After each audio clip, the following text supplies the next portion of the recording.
ಇದು ಬಂದು day 8 and 9 ಆಗಿರುತ್ತೆ. ಇದು ಬಂದು ಐ ಥಿಂಕ್ ವೆಡ್ನೆಸ್ಡೇ ನಿನ್ನೆ ದಿನದ್ದು. ಬೆಳಗ್ಗೆನೇ ಎದ್ದು ಸ್ವಲ್ಪ ಕೆಲಸ ಆಯಿತು, ಹೊರಗಡೆ ಹೋಗಬೇಕಿತ್ತು. ಸೊ ಹಾಗಾಗಿ ಇವತ್ತು ಯೋಗ ಎಕ್ಸಸೈಸು ವಾಕಿಂಗ್ ಏನೂ ಇಲ್ಲ. ವಾಕಿಂಗ್ ಮಾಡ್ಕೊಬಂದೆ, ಕರೆಕ್ಟು ವಾಕಿಂಗ್ ಮಾಡ್ಕೊಂಡು ಬಂದು ಯೋಗ ಏನು ಮಾಡಲಿಲ್ಲ. ಸೊ ದೋಸೆ, ಮೂಂಗ್ ದಾಲ್ ದೋಸೆ, ಹೆಸರು ಕಾಳು ದೋಸೆ ತಿಂದ್ಕೊಂಡು ಒಂದು ದೋಸೆ ತಿಂದೆ.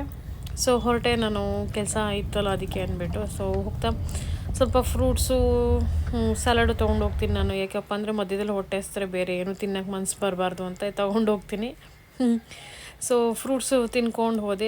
ಅದಾದಮೇಲೆ ಅಲ್ಲಿ ಟೆಂಪಲ್ ಇತ್ತು. ಸೊ ಟೆಂಪಲ್ಗೆ ಹಂಗೆ ವಿಸಿಟ್ ಮಾಡಿ, ಗಣಪತಿ ಟೆಂಪಲ್ ತುಂಬ ಚೆನ್ನಾಗಿತ್ತು. ಒಳ್ಳೆ ಶಾಂತಿ ಅನ್ನಿಸ್ತಾಯಿತ್ತು ಅಲ್ಲಿ. ಅಷ್ಟು ಚೆನ್ನಾಗಿತ್ತು ಜಾಗ, ಒಳ್ಳೆ ಕೂಲಾಗಿ ನೀಟಾಗಿತ್ತು. ಸೊ ನಾನು ನನ್ನ ಮಗ ಹಂಗೆ ದೇವಸ್ಥಾನ ನೋಡಿಕೊಂಡು ಕೈ ಮುಕ್ಕೊಂಡು ದೇವರಿಗೆ ಹೋದ್ವಿ. ಏನು ಕೆಲಸ ಆಯಿತು ಕೆಲಸ ಮುಗಿಸ್ಕೊಂಡು ವಾಪಸ್ ಬರಬೇಕಾದ್ರೆ ಸೊ ನನ್ನ ಮಗ ನಾನು ಬರ್ತಾಯಿದ್ವಿ. ಸೊ ಅದಾದಮೇಲೆ ಬರೋದು ಲೇಟ್ ಆಯಿತು. ಸೊ ಹಾಗಾಗಿ ಹೊರಗಡೆನೇ ಊಟ ಮಾಡಿದ್ವಿ. ಹೆಲ್ದಿ ಊಟನೇ, ಬಟ್ ಕ್ಯಾಲ್ರೀಸ್ ಜಾಸ್ತಿ ಇರುತ್ತೆ. ಯಾಕೆಂದರೆ ಅಲ್ಲಿ ಚಪಾತಿ 2, ಆಮೇಲೆ ಸ್ವಲ್ಪ ಅನ್ನ ಎಲ್ಲ ಇತ್ತು. ಸೊ ಹಾಗಾಗಿ ಪಲ್ಯ, ತರಕಾರಿ, ಸ್ವಲ್ಪ ಬಜ್ಜಿ ಇತ್ತು. ಸೊ ಹೊರಗಡೆ ಹೋದಾಗ ಒಂದೇ ಚಪಾತಿ ತೊಗೊಂಡು ದುಡ್ಡು ವಸೂಲಿ ಮಾಡಬೇಕಲ್ಲ. ಸೊ 2 ಚಪಾತಿ ತಿಂದೆ. ಸೊ ಅದಾದಮೇಲೆ ಮನೆಗೆ ಬಂದು ಸ್ವಲ್ಪ ಹೊತ್ತು ರೆಸ್ಟ್ ಮಾಡಿ, ಅದಾದಮೇಲೆ ಫ್ರೂಟ್ಸ್ ಟೈಮಲ್ಲಿ ಫ್ರೂಟ್ಸು ಸ್ವಲ್ಪ ಹಂಗೆ ಹೊರಗಡೆ ಹೋಗಿ ಬಂದೆ. ಹಾಗೆ ನಂದು ಸ್ವಲ್ಪ ಕೆಲಸ ಆಯಿತು ಅಂದ್ಬಿಟ್ಟು ಹಾಗೆ ಝುಡಿಯೋ ಇತ್ತು, ಝುಡಿಯೋಗೆ ಹೋದೆ. ಝುಡಿಯೋನಲ್ಲಿ ರೆಕಾರ್ಡೇ ಮಾಡ್ಕೊಂಡಿಲ್ಲ, ಮರ್ತೇ ಬಿಟ್ಟಿದ್ದೀನಿ. ಸೊ ಸ್ವಲ್ಪ ಮೇಕಪ್ ಐಟಮ್ಸ್ ತೊಗೊಂಡೆ ಬಂದೆ. ಮನೆಗೆ ಬಂದು ಫ್ರೂಟ್ಸು ಎಲ್ಲ ತೊಗೊಂಡು ಬಂದೆ, ತರಕಾರಿ ಎಲ್ಲ ಸ್ವಲ್ಪ ತೊಗೊಂಡು ಬಂದು ಫ್ರೂಟ್ಸ್ ಎಲ್ಲ ಕಟ್ ಮಾಡಿ ಎಲ್ರಿಗೂ ಕೊಟ್ಟು ಫ್ರೂಟ್ಸ್ ತಿಂತಾಯಿದ್ದೀನಿ ನಾನು. ಫ್ರೂಟ್ಸ್ ಇದ್ದರೆ ಮನೆಯಲ್ಲಿ ನಿಮಗೆ ಬೇರೆ ಏನೂ ತಿನ್ನಬೇಕು ಅಂತ ಮನಸ್ಸು ಡಿಸ್ಟ್ರಕ್ಷನ್ ಆಗೋಲ್ಲ. ಒಂದೇನೋ ಹೊಟ್ಟೆಗೆ ಹಾಕ್ಬಿಡ್ತೀವಿ, ಸುಮ್ಮನೆ ಆಗ್ಬಿಡ್ತೀವಿ. ಮನೇಲಿ ಫ್ರೂಟ್ಸು ಅಥವಾ ಡ್ರೈ ಫ್ರೂಟ್ಸ್ ಇಲ್ಲಾಂದರೆ ಏನಾದ್ರು ತಿನ್ನಂಗೆ ಆಗುತ್ತೆ. ಸೊ ಅದ್ರ ಬದಲು ಫ್ರೂಟ್ಸ್ ಇಟ್ಕೊಳ್ಳೋದೇ ಬೆಸ್ಟು ಅನ್ಕೋತೀನಿ ಮನೆಯಲ್ಲಿ. ಸೊ ಮ್ಯಾಂಗೋ ಸೀಸನ್ ಇನ್ನೂ ಮುಗಿತಾನೇ ಇಲ್ಲ ಇಲ್ಲಿ. ಸೊ ಇದೆಲ್ಲ ಗುಜರಾತ್ ಮ್ಯಾಂಗೋ ಅಂತ ಹೇಳ್ತಾರೆ. ಸೊ ಸಿಗುತ್ತೆ ಇಲ್ಲೆಲ್ಲ. ಸೊ ಅಲ್ಲೂ ಸಿಗುತ್ತೆ ಅನ್ಕೋತೀನಿ, ಗೊತ್ತಿಲ್ಲ, ಬಟ್ ಅಲ್ಲೇ ಸಿಗೋಲ್ಲ. ಸೊ ಇದಾದಮೇಲೆ ಇದು ಇನ್ಸ್ಟಾಗ್ರಾಮಲ್ಲಿ ಟ್ರೆಂಡ್ ಅಲ್ಲ. ಸೊ ಇದೊಂದು ನಂದು ಒಂದು ಇರಲಿ ಅಂತ ಒಂದು ವೀಡಿಯೋ ಮಾಡಿದೆ. ಚೆನ್ನಾಗಿದೆ ಇದು, ಇನ್ಸ್ಟಾಗ್ರಾಮಲ್ಲಿ ಟ್ರೆಂಡಿಂಗ್ ನಡೀತಾ ಇದೆ. ಇದು ಒಳ್ಳೆ ಕಲರ್ ತುಂಬ ಚೆನ್ನಾಗಿದೆ, ಹಳದಿ ಹಾಕೋದು ಅಷ್ಟೇ ಇದ್ರ ಮೇಲೆ ಇಟ್ಬಿಟ್ಟು ತುಂಬ ಚೆನ್ನಾಗಿ ಅನ್ನಿಸ್ತು. ಹಾಗಾಗಿ ಮಾಡಿಕೊಂಡೆ. ಹಾಗೆ ಒಂದು ವಿಷಯ ಹೇಳಬೇಕು, ಏನಪ್ಪ ಅಂದರೆ ನನ್ನ ಫೋನು ಇಷ್ಟು ಬೇಗ ಯಾಕೆ ವೀಡಿಯೋ ಹಾಕಿದ್ದೀನಿ, ಇವತ್ತು ಇನ್ನೂ ಕಂಪ್ಲೀಟೇ ಆಗಿಲ್ಲ. ಇವತ್ತದು ಕೂಡ ಸೇರ್ಸಾಕ್ತಾಯಿದ್ದೀನಿ. ನನ್ನ ಫೋನ್ ತುಂಬ ಹೋಗಿದೆ. ಹಾಗೆ ಸೌಂಡು ಬರ್ತಿಲ್ಲ ಸರಿಗೆ, ಸ್ವಲ್ಪ ಕ್ಯಾಮ್ರಾನೂ ರೆಕಾರ್ಡ್ ಆಗ್ತಾಯಿಲ್ಲ ಸರಿಗೆ. ಸೊ ಹಾಗಾಗಿ ಈಗ ರಿಪೇರಿ ಮಾಡಿಸ್ಬೇಕು ಅಥವಾ ಹೊಸ ಫೋನ್ ತೊಗೋಬೇಕು. ಹಾಗಾಗಿ ಈಗ ಅದನ್ನು ಖಾಲಿ ಮಾಡಬೇಕಾಗಿರೋ ಪರಿಸ್ಥಿತಿ ಬಂದಿದೆ. ಸೊ ಮತ್ತೆ ಶೂಟ್ ಮಾಡೋಕ್ಕಾಗುತ್ತೋ ಇಲ್ವೋ ಗೊತ್ತಿಲ್ಲ, ಇವತ್ತು ನಾಳೆ.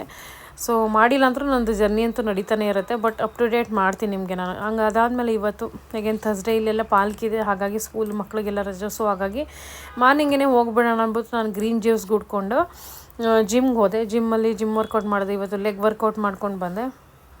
ಎಂಥ ಮಳೆ ಅಂದರೆ ಇಲ್ಲಿ ಕೇಳಬೇಡಿ, ದಿನವೆಲ್ಲ ಮಳೆ, ರಾತ್ರಿ ಎಲ್ಲ ಮಳೆ, ಜಿಗಿ ಮಳೆ.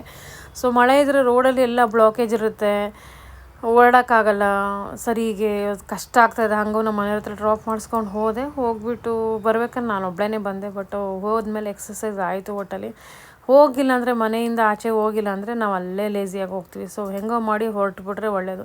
ಬೆಳಗ್ಗೆ ಎದ್ದು ಇಡ್ಲಿ ಮಾಡಿ ಅವ್ರಿಗೆಲ್ಲ ಇಟ್ಬಿಟ್ಟು ನಾನು ಹೋಗಿ ನಾನು ವರ್ಕೌಟ್ ಮಾಡಿಕೊಂಡು ಬಂದೆ. ನೋಡಿ ಎಷ್ಟು ಮಳೆ ಅಂತ ಕೇಳಬೇಡಿ, ದಿನವೆಲ್ಲ ಹಿಂಗೆ ಮಳೆ ಆದರೆ ಎಲ್ಲೋ ಹೋಗೋದು ಬರೋದು ತುಂಬಾ ಕಷ್ಟ. ಯಾಕೆಂದರೆ ರೋಡೆಲ್ಲ ಜಾರುತ್ತೆ, ಆಮೇಲೆ ಗೊಜ್ಜೆ ಹಳ್ಳ ಕೊಳ್ಳ ಇದೆ. ಸೊ ಹಾಗಾಗಿ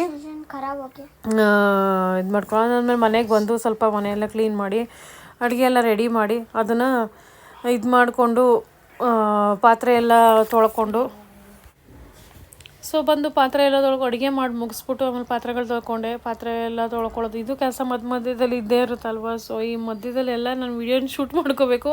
ಸೊ ಹಾಗಾಗಿ ತುಂಬ ನಾನು ಮರ್ತುಬಿಡ್ತೀನಿ. ಬಟ್ ಇನ್ಮೇಲೆ ಲಾಂಗ್ ವೀಡಿಯೋ ಶೂಟ್ ಮಾಡ್ತೀನಿ. ನಿಮಗೆ ಬೋರ್ ಆಗಲ್ಲ ಅನ್ಕೋತೀನಿ. ಬೋರ್ ಆದರೆ ಹೇಳಿ ನನಗೆ, ಬೋರ್ ಆಗಿಲ್ಲ ಅಂದರೆ ಖಂಡಿತ ಲಾಂಗ್ ವೀಡಿಯೋ ಶೂಟ್ ಮಾಡ್ತೀನಿ. ಅದಾದಮೇಲೆ ಪಲ್ಯ ಮಾಡಿದೆ ಇವತ್ತು. ಏನೇನಪ್ಪ ಅಂತಂದರೆ ಪಡ್ಲೆಕಾಯಿ ಪಲ್ಯ ಮಾಡಿದೆ, ಮತ್ತು ಗೌರಿಕಾಯಿ ಪಲ್ಯ ಮಾಡಿದೆ, ಆಮೇಲೆ ಸಲಾಡು, ರೊಟ್ಟಿ ಆ್ಯಸ್ ಯೂಶ್ವಲ್. ಆಮೇಲೆ ಇಡ್ಲಿನೇ ಇತ್ತು ಇವತ್ತು, ಅನ್ನ ಮಾಡಲೇ ಇಲ್ಲ, ಇಡ್ಲಿ ಖಾಲಿ ಆಗಲಿ ಅಂದ್ಬಿಟ್ಟು. ಸೊ ಇಲ್ಲಾಂದರೆ ಅನ್ನ ಮಿಕ್ಬಿಡುತ್ತೆ. ಸಂಜೆ ಆದರೆ ಅನ್ನ ತಿನ್ನೋಕ್ಕೆ ಯಾರೂ ರೆಡಿ ಇಲ್ಲ ನಮ್ಮ ಮನೆಯಲ್ಲಿ, ಅನ್ನಗಳು ತಿನ್ನಲ್ಲ. ಸೊ ಹಾಗಾಗಿ ಬೇಡ ಅಂದ್ಬಿಟ್ಟು ಮಾಡಲಿಲ್ಲ. ಬಟ್ ತುಂಬ ದಿನ ಆಗಿತ್ತು ಪಡ್ಲೆಕಾಯಿ ಪಲ್ಯ. ಐ ಥಿಂಕ್ ನಾನು ವರ್ಷಕ್ಕೆ ಒಂದು ಸತಿನೋ ಏನೋ ಮಾಡ್ತೀನಿ ಅಷ್ಟೇ ಅನ್ಕೋತೀನಿ. ಯಾಕೆಂದರೆ ಇಲ್ಲಿ ಪಡ್ಲೆಕಾಯಿ ಎಲ್ಲ ಸಿಗೋದೇ ಇಲ್ಲ. ನೆನ್ನೆ ಅಲ್ಲಿ ಹೋಗಿದೆ ಅಂದ್ಬಿಟ್ಟು, ಸ್ಟಾರ್ ಬಜಾರ್ ಹೋಗಿದೆ ಅಂದ್ಬಿಟ್ಟು ಅಲ್ಲಿಂದ ತೊಗೊಂಡು ಬಂದಿದ್ದೆ. ಸೊ ಹಾಗಾಗಿ ಅದನ್ನು ಮಾಡಿ ತಿಂದೆ. ಯಾರಿಗೂ ಇವ್ರುಗಳಿಗೆ ಇಷ್ಟ ಆಗಲ್ಲ ಪಡ್ಲೆಕಾಯಿ. ಸೊ ನನಗಂತೂ ಪಂಚಪ್ರಾಣ. ಅದ್ರ ಜೊತೆಗೆ ರೊಟ್ಟಿ, ಅಕ್ಕಿ ರೊಟ್ಟಿ, ಜೋಳದ ರೊಟ್ಟಿಗಿಂತ ಅಕ್ಕಿ ರೊಟ್ಟಿ ಕಾಂಬಿನೇಷನು, ರಾಗಿ ರೊಟ್ಟಿ, ಬಚ್ಚಲಿಗೆ ಹಾಗೆ ತುಂಬ ಚೆನ್ನಾಗಿರುತ್ತೆ ಪಲ್ಯ. ಒಟ್ಟಲ್ಲಿ ತಿಂದ್ವಿ. ತಿಂದಾದಮೇಲೆ ಇವತ್ತು ಈಗ ಫೋಟೋ ಅದೇ ಹೇಳಿದ್ನಲ್ಲ, ಹಾಗಾಗಿ ಫೋನನ್ನು ಸ್ವಲ್ಪ ರಿಪೇರಿ ಮಾಡಬೇಕು ಅಥವಾ ಎಕ್ಸ್ಚೇಂಜ್ ಮಾಡಬೇಕು. ಸೊ ಹಾಗಾಗಿ ಈಗ ನನಗೆ ಶೂಟ್ ಮಾಡೋದು ತುಂಬ ಕಷ್ಟ ಆಗುತ್ತೆ ಅಂದ್ಬಿಟ್ಟು ಇದನ್ನೇ ನಾನು ರೆಕಾರ್ಡ್ ಮಾಡಿ ಇವತ್ತಿಂದನೇ ಹಾಕ್ತಾಯಿದ್ದೀನಿ ವಿಡಿಯೋನ. ಸೊ ಇಷ್ಟ ಆದರೆ ಲೈಕ್ ಮಾಡಿ, ಕಾಮೆಂಟ್ ಮಾಡಿ, ಹಾಗೆ ಶೇರ್ ಮಾಡೋದನ್ನ ಖಂಡಿತ ಮರಿಬೇಡಿ. ಮತ್ತೆ ಸಿಗ್ತೀನಿ ಮತ್ತೊಂದು ಹೊಸ ವಿಡಿಯೋಲಿ. ಅಲ್ಲಿವರೆಗೆ ನಮಸ್ಕಾರ.